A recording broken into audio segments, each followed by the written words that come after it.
Peter Alexander a few minutes ago touched on the fact that the consensus in the room in Boston is that Ohio is unsettled. Peter, you're hearing more of that? Yeah, Brian, just a matter of moments ago, this room was chanting Mitt. They are not convinced that tonight is over yet. I just received an email from the political director for the Romney campaign. I asked him if it was settled, and he said, I'll read it for you directly, not yet.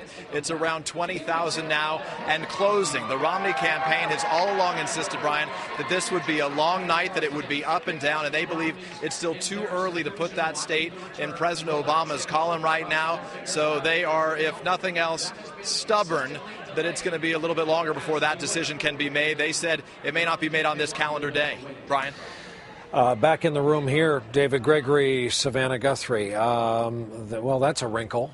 Well, it is a wrinkle. We'll see how that plays out over a little. That view could change within the Romney campaign. Meantime, there could be other routes here to 270 for the president that will just make it moot as we move through the calendar. And also to pick up, Brian, on this point about the Tea Party sentiment. We've talked about it earlier. The Speaker of the House, before the president was reelected, based on our projections, was saying, hey, there's no mandate for any new taxes here.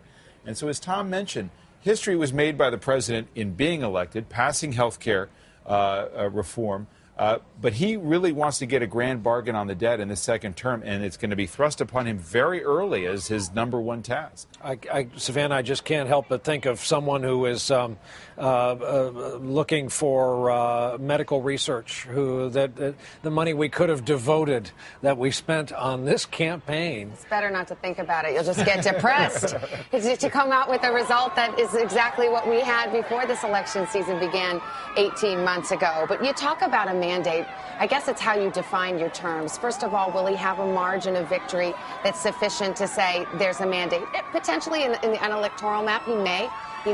But the other issue is, what has he campaigned on? What was his second-term agenda? Was there one thing that was so identifiable that everyone knew, when I vote for President Obama, I am voting for this? That would suggest there is a mandate. And I don't know if he has. That goes back to what you said Ron Fournier was writing, saying it had been a small bore campaign and one that was largely negative. I mean, the president had 85% negative ads. They had a strategy: discredit, disqualify Mitt Romney.